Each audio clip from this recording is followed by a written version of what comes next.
Remember that you can support the podcast via Patreon. The link is below. Otherwise, stay tuned for the podcast starting now. So on the podcast today, I'm joined by Roman Cabanac, co-host of the Renegade Report and founder of quite a successful little venture now, The Morning Shot. Thanks for making some time for me today. Darren, the pleasure's all mine. I think this is our third or fourth meeting over the internet. So the pleasure's all mine, my friend. Yeah, it's always good to chat to you. We're just getting into it now. Obviously, with the starting of the morning shot, maybe you can just go into why you started the morning shot. Well, it's a bit of a podcast and vlog kind of thing. So it's a daily news show where I give analysis on the news stories that I pick for the day. Generally tend to be between 6 and 10 minutes long. Anything longer than 10 minutes is something I edited down, and it serves a few functions. I need to understand what's going on in the world to make decisions for my life and my business and things like that. So I thought I'll need to do that, but I also want to have something new to do every day. So let's just combine those two things together, create a show out of it. So it's been going for roughly almost 2 months at this stage, and it's exceeded my expectations. On the internet, it's still tiny, but my conditions for it to succeed have been met within the first 6 weeks, and I use it because I think there is a problem, perhaps, with corporate media generally. All over the world, they tend to be quite cheerleaders of whichever government is in power at the time, or they're vehemently against that government. But there's very few things that are in between. So with the morning shot, I try just to give a perspective that things are good or bad depending on one's interpretation of them. But not everything about X person is bad, but not everything about X person is good either. Human beings are flawed, and so hopefully morning shot does cater to an audience that wants a little bit more context and nuance to the news. Yeah, I want to get into that just now as well. But yeah, it has grown significantly. If you just take them to the context, that's only been going for under 2 months now, and you're nearly on 300 or 3,000 subscribers on YouTube, and that so that's quite a feat within itself, and trajectory for growth must be looking good. I'm sure you are pretty stoked about that. Well, I mean, if I get 1,000 subscribers a month, which is currently the average, I'll be very happy with that. Then you can sort of plot, when it reaches critical mass. But I would just focus every day on that video of the day. I'm not too worried about the larger focus on subscribers and things like that. That generally tends to come if the content is good enough, of course. Mm. And another important thing is what type of coffee do you drink? Black and strong. I don't care too much about brands, but as long as it's black and strong, I drink it. Yeah, and I think you mentioned on the one time that you can drink up to what, 6, 7 espressos a day. Yeah, before lunch. Oh, jeez.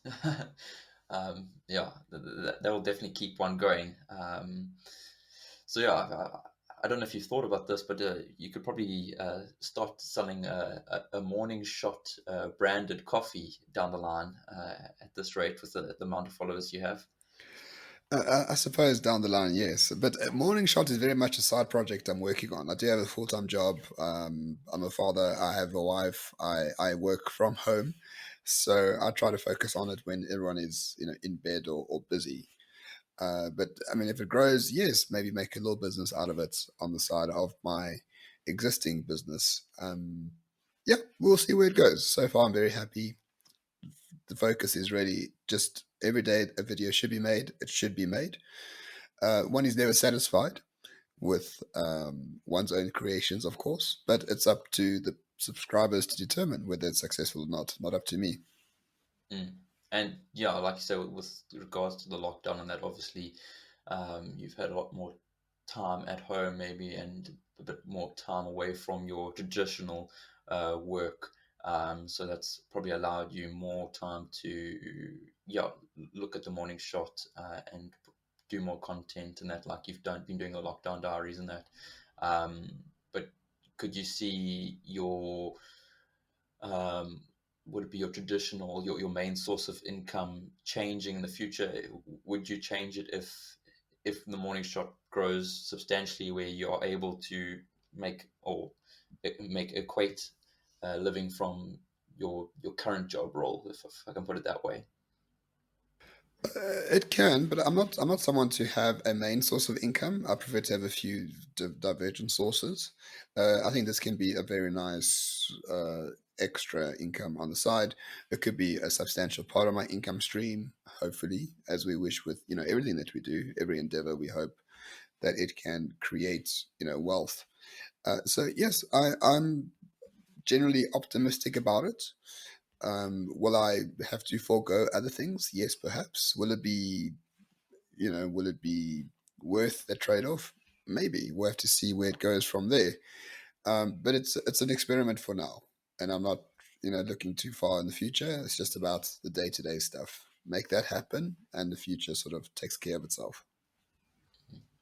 And yeah, like you say, that you bring the kind of alternative viewpoints that traditional media kind of obviously shies away a bit. Um, and I think we've spoken previously about this, but like the rise of the alternative media, um, and it seems to. Well, I think the morning shot proves that.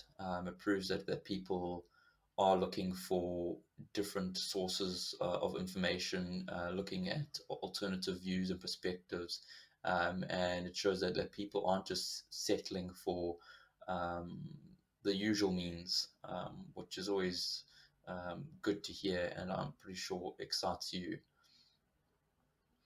Well, I mean, don't forget, my sources is the corporate media. So I don't want to like sort of disparage them. I disparage them when necessary. But overall, I think some people in there are trying the best with limited resources, to get the facts to the citizens of the country, and I think that's very good and should be praised and should be defended at all costs. Am I necessarily very different from those sort of people? Well, yes, I'm not a reporter or a journalist per se. I take a news story, I explain what happened, and I give a little bit of my perspective on it.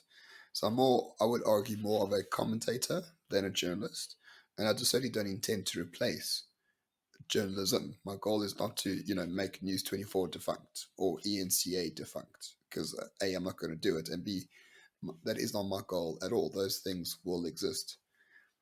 But for me, I just see what stories of the day are. I analyze them through, my interpretation, give my thoughts on it. Hopefully, that is valuable for people and they can take that on board and use it in their own lives in some way. And also, I think it's very important to keep people actually don't like the news that much. So if you hate the news, but you need to find out things, hopefully the morning shot in under 10 minutes satisfies that need for you to carry on with your life during the course of that day. And if that happens, then, I've done my job.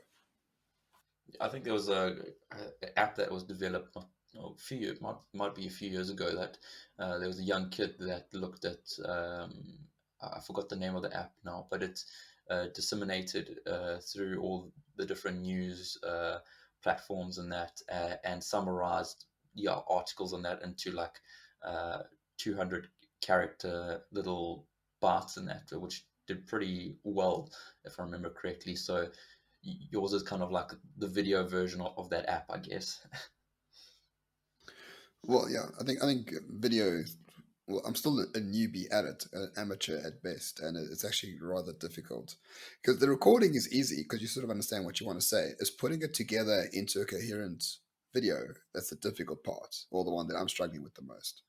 But yes, I think in a world that's saturated with information, you need to find your niche and your tribe that wants a limited amount of information, but enough information to make a critical decision on, and hopefully that fulfills that need. Yeah, you're speaking of News 24, and yeah, they obviously. I think either it was late last week or early this week, with regards to the story about Bill Gates and that, and issued an apology about pretty much fake news that they were spreading. Um, and then I think the editor went on Twitter and then um, kind of lambasted a guy that was arrested for uh, doing a fake COVID-19 swab or something like that. But how how how come traditional media sources or these big media brands are able to get away with so much? It doesn't seem like they are held um, as accountable when it comes to certain stuff. Because yeah, something like the Bill Gates story could have done severe damage to his reputation and that kind of thing. If it was worse. And all they have to do is issue an apology, and they go back to work as normal. The entire problem with that story was that it is a Twitter conspiracy. There was nothing in any other newspaper or any other legitimate source around the world that said Bill Gates wants to test the vaccine in Africa. It was a rumor perpetuated on Twitter only, without any evidence for it. And the problem with that story is it uses Twitter as a source. Now, Twitter may be a good source for some stories, right? Someone takes a video of something on the ground. Cool. Get hold of that person, understand the situation, write a story about it. Great. That makes a lot of sense. But a conspiracy theory like this, in this day and age, for a billionaire philanthropist to say those sort of words, aren't alarm bells, going off in the editor's mind, or the journalist's mind about this? It's basically just a copy and paste of a nutcase conspiracy and assuming that it's even correct. And the entire story was premised on Bill Gates wants to do X and Twitter disagrees. What does Bill Gates want to do X? That's the first point of inquiry. And number two, who cares what Twitter thinks? Twitter is a bunch of people all around the world who all have diverse views on things. Like they are not a source. They are not something that represents the vanguard of the people or the voice of the people by any means. You have nutcases, you have scientists, you have brilliant people, you have dumb people. Like Twitter is not something that can be used as a reputable source. So yeah, the problem is with that story was that, but also a fundamental problem is one day there will be a vaccine, and I think stories like that may prevent that vaccine from being used effectively in South Africa because it will be politicized. We know the EFF dislikes Western imperialism. Bill Gates is a white man who's very rich, who wants to, so-called test vaccines. And I think when the vaccine does come, it may not be as effective because people will actually use it like a political football and prevent it from actually working. So, I mean, that's the inherent harm with a story like that, based on no evidence, um, clickbaity headline, and then it has real world consequences, and not just against Bill Gates, possibly against the entire South African population. If I made a story like that on Morning Shot, I would be, classified like Alex Jones, like some weird conspiracy theorist who lives in his bum basement. But News 24 does it.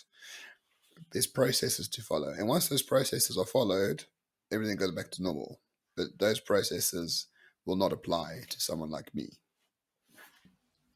Don't you just hate it when you scroll or click onto a news article and half the article is just snippets from Twitter feeds and that?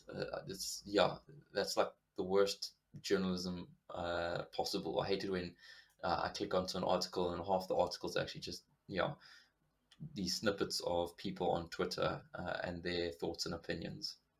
Yes, it's very much like the talk radio scenario thing. Like when Susie from Fourways calls in to talk about this very, this very like obscure regulation during the lockdown. Now, Susie from Fourways, it's fantastic. You have an opinion. You don't have to share it. Like really, like not everything's a learning experience, and I don't need to know what Susie from Fourways thinks about walking her dog during the lockdown because it's not important. Let's have a proper lawyer on discussing whether these things are constitutional. Is it in line with the Bill of Rights? Can it be reviewed under a certain manner? Are there better regulations to be had, and why is that the case? Susie can't answer any of those questions. So if you want to be informed, Twitter and talk radio is really not the place to find that sort of information, I'm afraid. And yeah, carrying on with like media houses and that, um, do you think it's a far stretch that these media houses are, I want to say, linked politically to parties and have ambitions of their own? And yeah, are these private enterprises that, or so-called private enterprises that we have in like South Africa, and that do you think that they have like political ambitions as well, or paid off? No, not political ambitions per se, but I think it's a myth to say that the fourth estate keeps the government to account. I see them mostly as being, for the most part, not all of them, but mostly being sort of like the PR agency of the government. And not just in South Africa, just generally. I mean, in America, depending on a Democrat or Republican, Fox News all of a sudden loves protectionism and, tariffs. If Obama did it, they would hate protectionism and tariffs. So it's just a different type of cult, and it reacts to whoever's in power at the time. And that's not very different in South Africa. There's very few that actually stand by key principles and will defend them irrespective of who supports or decries them. So to me, it's sort of with the state, the government, and the media. It's almost a homogenous institute. If the media is tinkering with these stories to an extent that it is favoring certain political parties, or uh, suiting a certain ideology, and this is being watched by the masses just generally just because it is the more easy accessible option on TV kind of thing. Um, what is the workaround for that, where to make sure that other ideologies don't die out? I guess to some extent the solution is alternative media. Well, I mean, let's go back to that sort of the tinkering of stories to push an ideology. I don't know if that is like a correct way to look at it. I think you develop a culture within certain institutions, and in in a particular culture, it's difficult to imagine South Africa without the ANC. Same as it's difficult to think of apartheid without the National Party in power, and all the media at the time of apartheid was for it or against it. Like there wasn't anything. I'm not saying that we should be nuanced about apartheid by any means, but it creates a binary, and I think in South Africa the ANC creates a very very clear binary. And let's not forget, they have managed to infiltrate corporate boardrooms. Often these were open to them through cadre deployment and BEE and things like that. I mean, when you have, excuse me, when you have Gwede Mantashe's son, sorry, when you have Gwede Mantashe's son or son-in-law, I can't remember, who is the CEO of MultiChoice, who owns DSTV, right? And Naspers owns MultiChoice and Media24, which is its news arm, and News24, which is the biggest website in South Africa. You're starting to see the patterns emerge where these sort of appointments to these institutions and the culture of the institution, there is something happening there that is not organic. One can say that it is rigged or manufactured to operate in such a way. Now, this doesn't perhaps apply to journalists in and of themselves or reporters. Most just want, to tell the truth. But a lot of the opinion journalism is definitely a narrative. They defend the state policies at every turn. BE, a few years ago, you couldn't even mention that you were against BEE. If you want, expropriation like compensation, some are for it, some are against it, but it's always within the binaries that the state creates. It's not about the greater principle of theft of assets without compensation is wrong. That's the principle. It's difficult for me to think that these people are independent, but also it's difficult for me to say that there's a conspiracy. You build up a culture within that institution, and people tend to fall in line with the culture of that institution, whether it's a good culture or a bad culture. So yeah, that's all I really want to say on that matter. And sort of to as an alternative, yes, alternative media is fine, but it's quite fragmented. It's on platforms that are not very easily accessible to most people in South Africa. So we have to deal within those parameters and those constraints as well. And I don't assume that I'm telling the truth and they are, telling lies. That's not the case at all. But a different perspective or a variety of perspectives are necessary. You can have the same basic facts with entirely different perspectives on them, and that should be encouraged. Mm. And maybe in closing, that one of the stories that was on your episode of Morning Shot this morning with Mduduzi Manana and his new, I don't know, venture, I guess, and lavish lifestyle he lives. Um, and it was just quite interesting to watch. And also, speaking of the traditional media kind of thing, I haven't seen anything. I checked before we recorded. I hadn't seen anything on News 24 about it or SABC. So, yeah, another story where ex-political person is, um, yeah, living at large. But a story that doesn't probably suit the rhetoric of some media brands. Well, I think it's also a case of resources with the stories that are important. I mean, I proved in that video that the video of Banana's house and the product he's trying to sell was the very same house where the Minister of Communications went to go have lunch during the course of the lockdown.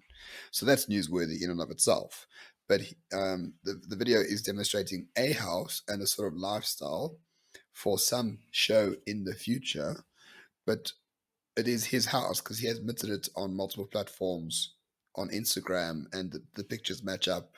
So he was an ANC MP until very, very recently, until he resigned for, assaulting women and being found guilty of that. Like the questions that emerge are like many of them. How did he get the wealth? In the video, it shows a 2 million rand watch, which is one of a few dozen watches on display. There are certificates of ownership for a Bentley, for a Porsche. This is the house and the lifestyle of someone who earns in excess of a few million rands a month. As an MP, he was earning 60,000 rand a month. And if you go to his Instagram page and his Facebook page, and he's the CEO of like a mining consortium and of this like wine farm he owns and runs that. They on the internet. I did preliminary research, not deep research. I couldn't find much about these sort of entities of which he runs or of which he is a CEO. So that also raises alarm bells as well. So I mean, I think that story is quite important, and especially in terms of the paradigm of a lockdown where people are already suffering who can't work, who are worried about expenses and budgeting and money and income.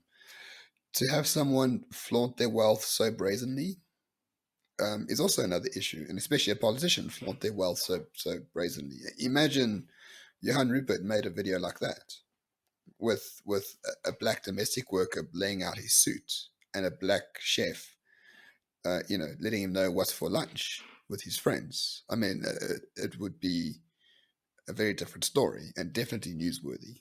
But for some reason, an ex-ANC MP who is probably a crony, who's probably gathered wealth unscrupulously, is not a story. It does boggle my mind a little bit, but I can't speak to the intentions of those who don't want to cover it because I don't Mm. know. And yeah, do you think, yeah, one last thing is, do you think that the alternative media will continue to grow? Do you see it getting to um, a state where, yeah, it kind of challenges the traditional media sources? Well, I think it's quite inevitable. I mean, the biggest news, what you call it, the news program in the world is PewDiePie. For those who don't know, he's a YouTuber. He did a lot of gaming YouTube, and now he has a thing called Pew News. That's once every 2 weeks. You got tens of millions of people watching that video, and it's a little bit satirical. It's a bit funny, but he talks about like real topics happening around the world. If you look at CNN, like they get 100,000 viewers, per night. Fox News gets like 2 million viewers per night. PewDiePie gets 12 million viewers per day. So the biggest news source in the country is a Swedish millennial who lives in England who used to do a lot of gaming video. So I think alternative media is inevitable, but it's not going to be a conglomerate. It's not going to be ubiquitous. It's going to be small communities or tribes on the internet talking about news. You're not going to have PewDiePie International, with that's on TV in all the hotel rooms in the world. It's going to be a lot more discretionary, and it's going to be a lot more niche orientated. Find your niche and, market to them rather than try be, everything to everyone. Mm. Yeah, I think that's quite important actually. Something I need to look at myself. But yeah, thanks for your time today, Ramon. I will put a link in the description to Morning Shot. And yeah, I'm sure people can follow you on Twitter as well. Indeed, at Roman Cabanac, and if you search for Morning Shot or my name anywhere on the internet, I'm sure you'll find the various things that I have done in the past. But Darren, thank you so much for once again inviting me onto your show. As I said, it's possibly the fifth time, and it's always good to speak. So thank you.